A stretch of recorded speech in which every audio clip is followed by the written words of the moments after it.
20 recettes faciles et réussies. Aujourd'hui, je voudrais lever le voile sur les capes ou tasses anglo-saxonnes. Donc moi là, j'ai pris loisir de m'en procurer de deux sites différents. Donc il y a un set que j'ai acheté sur internet, c'est un set chinois que j'ai acheté sur Cdiscount. Donc vraiment pas très cher, donc j'en ai eu pour 4 € avec la livraison comprise. Donc le set de tasses de mesure, donc les cups, plus les cuillères à mesure. L'autre set, j'ai acheté directement ici en France, sur l'Île-de-France. Donc j'ai pris ça dans une grande enseigne de supermarché. Donc pour les tasses, je m'en souviens plus du prix d'achat, mais c'était pas très cher non plus, parce qu'il y a trop longtemps que je les ai achetés. Mais pour les cuillères à mesure, j'ai acheté il n'y a pas très longtemps et j'en ai eu pour moins de 2 €. Donc le premier conseil que je souhaiterais vous donner, c'est vraiment allez-y. Obtenez-les soit d'internet, soit si vous arrivez à les trouver en magasin spécialisé en pâtisserie, cuisine, etc. C'est vraiment pas cher et ça vaut le coup parce que ça vous permettra de tester toutes les recettes que vous trouvez sur internet, les recettes anglo-saxonnes, parce que maintenant, même orientales, type libanaise, tout le monde utilise les capes dans les recettes et c'est très bien. La première chose que j'ai faite à la réception des tasses, c'était de voir si elles sont vraiment équivalentes. Parce que j'avais peur de me retrouver avec des tasses plutôt japonaises qui font, elles, aux alentours de 180 ml, sachant que les vrais cups font 236 ml. Mais généralement, maintenant, depuis plusieurs années, les cups anglo-saxonnes sont plutôt arrondis à 250 ml. Donc, tout d'abord, on va voir si elles sont vraiment équivalentes, donc je suis obligée de remplir à ras la tasse et ça va peut-être déborder.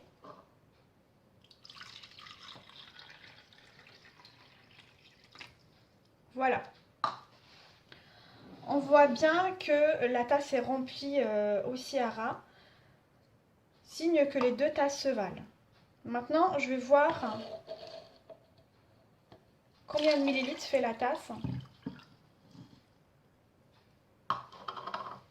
Et là, elle fait exactement 240 millilitres. Donc effectivement, moi si j'ai laissé un petit peu de goutte ici, on peut dire que vraiment les tasses font 250 millilitres. Donc à chaque fois que dans une recette anglo-saxonne, vous trouvez l'utilisation des tasses ou des cups, et bien sachez qu'elles font 250 millilitres et c'est vraiment aussi une information qu'on trouve très facilement sur internet.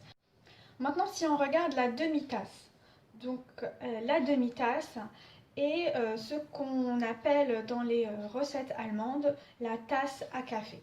Donc la demi-tasse devrait faire 125 millilitres. On va vérifier ça ensemble. Donc je remplis à ras.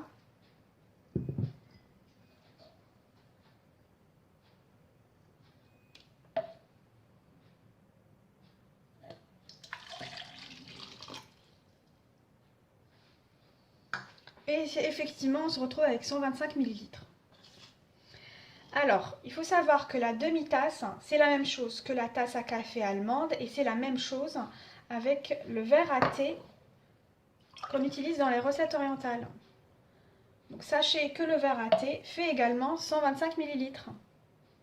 Maintenant, voyons ce que ça donne avec un grand verre à eau. Donc je remplis ma tasse. Je vais aller vérifier. Donc je m'attends à ce que effectivement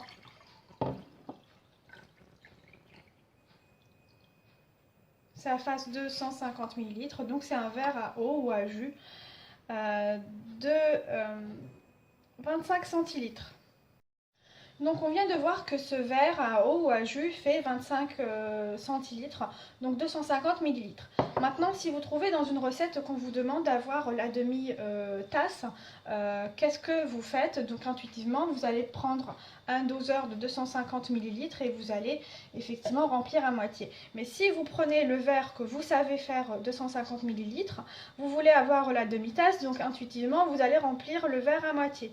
Donc ici, moi j'ai pris la règle pour marquer la moitié du verre sans compter la base et on va vérifier que la demi-tasse arrive bien à cette limite.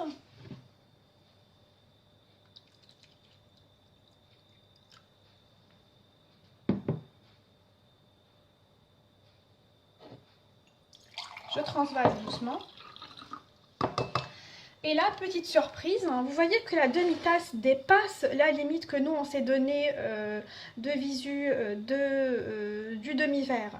Donc ma conclusion, c'est que je vous encourage vraiment à vous d'acheter ces petites tasses de mesure. Elles sont vraiment très pratiques et très économiques, pas très chères. Et la deuxième chose que je voulais vous dire, c'est que si vous voulez avoir une demi-tasse avec un verre, remplissez un peu plus que la moitié. À bientôt pour d'autres vidéos.